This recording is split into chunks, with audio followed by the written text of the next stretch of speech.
Baik, Assalamualaikum warahmatullahi wabarakatuh. Pada kesempatan video kali ini, saya akan membahas tentang bagaimana strategi pembelajaran Project-Based Learning diaplikasikan dalam sebuah pembelajaran. Pada kesempatan ini, saya akan membahas bagaimana Project-Based Learning diaplikasikan dalam pembelajaran produk kreatif dan kewirausahaan bagi siswa SMK kelas 12. Project-based learning di sini yang kita rancang adalah bagaimana teori yang dibahas dapat diaplikasikan siswa dalam menyusun rencana bisnis atau bisnis plan. Langkah pertama saya menyusunnya beberapa langkah. Yang pertama yang harus diikuti siswa itu adalah siswa mempersiapkan rencana aktivitas bisnis plan. Tentunya sebelum kita memberikan penugasan kepada siswa, guru terlebih dahulu harus memberikan pemahaman teori, pemahaman maksud dan tujuan pembelajaran yang dimaksud dalam business plan ini, sehingga siswa mempunyai pandangan apa yang harus dibuat, apa yang harus direncanakan, dan apa yang harus digagas dalam kegiatan project based learning yang kali ini. Selanjutnya yang perlu dilakukan siswa adalah siswa merencanakan dan merancang proyek bisnis plan berdasarkan observasi lapangan sederhana. Nah, dalam bisnis plan ini siswa terlebih dahulu dibuatkan sebuah pemikiran bagaimana siswa bisa merencanakan sebuah produk yang akan dieksekusi dalam bisnis plan. Siswa harus melakukan observasi lapangan. Observasi lapangan ini tujuannya adalah untuk melihat potensi barang apa yang kiranya bisa diproduksi dan mempunyai pasar yang cukup luas, atau jasa apa yang kiranya diproduksi dan mempunyai pasar. Nah, sehingga perlu kiranya siswa itu melakukan observasi lapangan sederhana untuk melihat potensi-potensi yang mungkin saja mempunyai peluang dalam kegiatan pembelajaran ini. Kita dukung dengan teori-teori pembelajaran pada produk kreatif dan kewirausahaan. Dan yang ketiga yang dilakukan adalah membuat rencana. Jika sekiranya siswa telah tahu produk apa yang akan dibuat, produk apa yang akan digagas, produk apa yang akan dibuatkan bisnis plan, siswa selanjutnya harus mampu membuat perencanaan modal dan pembiayaan. Dalam pembelajaran produk kreatif kewirausahaan, kita ada namanya menganalisis biaya-biaya produksi.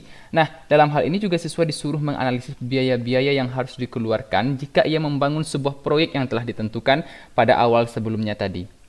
Sehingga siswa harus mengemukakan apa saja kemungkinan-kemungkinan modal-modal dan pembiayaan yang harus dikeluarkan dalam kegiatan bisnis yang mungkin akan dirancang dalam bisnis plan tersebut. Yang kedua yang perlu digagas oleh siswa adalah aspek pemasaran produk. Aspek pemasaran produk yang paling jelasnya produk itu akan ditawarkan ke siapa, strategi promosinya bagaimana, karena memang teori pemasaran produk dan promosi itu ada di pembelajaran kelas 12 untuk produk kreatif dan kewirausahaan. Sehingga siswa harus mampu memperhatikan dan merencanakan aspek-aspek pemasaran produk, khususnya juga merencanakan STP, strategi segmenting, targeting, positioning, promotion mix, dan juga bagaimana menciptakan keunggulan bersaing. Apakah dia menggunakan strategi difference, apakah itu dia fokus, atau strategi-strategi lainnya yang dipahami melalui teori-teori pembelajaran di kelas, sehingga teori itu diaplikasikan dalam bentuk sebuah business plan. Yang ketiga, aspek teknis dan operasional. Siswa harus mampu mempertimbangkan kira-kira jika perusahaan bisnisnya ini nanti dilaksanakan, dicetus, kira-kira tempat yang paling strategis untuk kita berbisnis itu di mana, siapa yang akan membeli, dan bagaimana prosedur operasionalnya, kapan hari bukanya, kepada siapa kita menjualnya, bagaimana proses penjualannya, apakah online, apakah offline, apakah langsung ke tangan konsumen, atau bagaimana. Sehingga di aspek teknis dan operasional itu perlu diperbincangkan dalam sebuah business plan. Yang keempat adalah perencanaan sumber daya manusia. Tentunya dalam sebuah struktur bisnis ada bagian-bagian itu yang dipegang oleh orang-orang tertentu. Misalkan ada bagian keuangannya siapa yang mengelola, bagian pemasarannya siapa yang mengelola, sumber daya manusianya siapa yang mengelola, juga termasuk aspek teknisnya. Karena dalam kegiatan pembelajaran project based learning ini, siswa nanti akan bagi beberapa kelompok. Ya, dalam satu kelompok itu mungkin nanti kita melihat kondisi di kelas. Kalau sekiranya memungkinkan dibagi 4 atau 5 orang, siswa dapat dibagi menjadi individu yang terdiri satu kelompok itu 4 atau 5 orangnya, sehingga siswa dapat membuat perencanaan bisnis berdasarkan teori-teori pembelajaran produk kreatif dan kewirausahaan. Yang keempat, siswa hendaknya mampu mengevaluasi aspek proyek yang akan dinilai itu apa saja. Nah, seorang guru harus mampu pula menunjukkan kepada siswa aspek bisnis apa saja yang perlu direncanakan. Seperti tadi yang dikatakan, ada pembiayaan, pemasaran, operasional, dan sumber daya manusia, termasuk prediksi kemampuan menghasilkan laba sederhana dengan perhitungan net profit margin dan perhitungan laba rugi.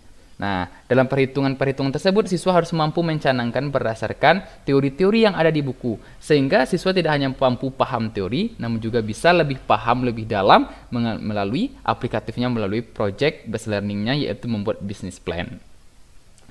Tahapan yang kelima, mengumpulkan rancang proposal business plan. Sehingga dicanangkan tadi berbagai macam perencanaan, keuangan, permodalan, sumber daya manusia, pemasaran. Siswa harus mampu mengumpulkan yang paling utama, yaitu adalah mengumpulkan proposal business plan. Semua yang telah dicanangkan tadi tentunya disusun dalam sebuah proposal, karena proposal itu adalah gambaran daripada bisnis yang akan dilaksanakan. Sehingga nampak di sana bagaimana kira-kira bisnis itu nanti dilaksanakan, bagaimana kira-kira nanti prospek bisnis tersebut, siapa yang akan menjadi sasaran dari bisnis tersebut, nampak melalui proposal bisnis yang akan dirancang oleh siswa tersebut. Sedangkan yang keenam, siswa itu harus mampu mengeksekusi bisnis plan. Apa maksudnya mengeksekusi bisnis plan? Bisnis-bisnis yang telah direncanakan, yang telah dituangkan dalam sebuah proposal, siswa harus mampu pertama membuat produknya. Ada enggak ini produknya atau bagaimana? Bisa nak produk tersebut disajikan atau tidak? Itu dia. Sehingga dikatakan siswa diminta menghasilkan produk yang telah direncanakan lengkap dengan logo, kemasan, produk, fitur lainnya, dan termasuk uji coba pasar. Produk yang telah dibawa ke kelas, lalu setelah itu dilakukan pemasaran kepada calon-calon pembeli, kalau di sekolah mungkin kepada teman sesama siswa begitu.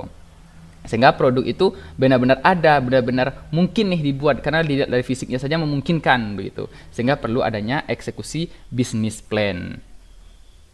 Tahapan yang ketujuh, tentunya setelah kita buat produk, setelah kita buat proposal, yang paling penting itu adalah presentasi business plan.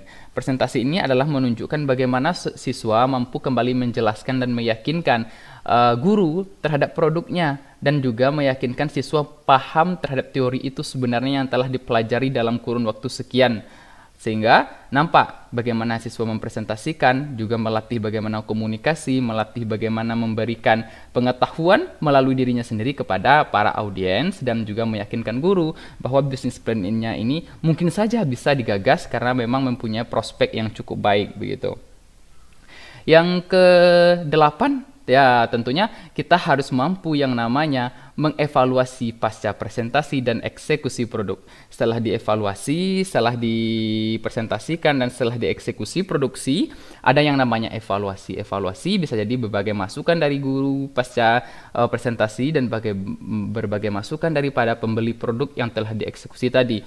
Maka masukan-masukan tersebut, evaluasi-evaluasi tersebut, dan kritikan-kritikan tersebut kembali direvisi proposal, diperbaiki proposal bisnis plan-nya dengan mengikuti teori dan mengikuti masukan-masukan yang telah disampaikan, sehingga terbuatlah atau tersusunlah sebuah proposal yang layak untuk misalkan untuk diperlombakan kah itunya namanya, atau memang untuk diajukan kepada pihak tertentu untuk dijadikan bisnis atau didirikannya sebuah bisnis yang telah dicanangkan dalam sebuah bisnis plan. Nah, itulah bagaimana project based learning yang disusun dalam pembelajaran produk kreatif dan kewirausahaan. Semoga siswa mampu memahami teori lebih jauh dengan praktikum-praktikum di kelas, khususnya project-project yang kita bentuk demi menciptakan generasi-generasi yang cerdas, tentunya generasi-generasi yang kreatif dan inovatif dalam menggagas ilmu-ilmu baru dan mengadaptasi ilmu-ilmu yang disampaikan oleh guru kepada siswa. Terima kasih. Wassalamualaikum warahmatullahi wabarakatuh.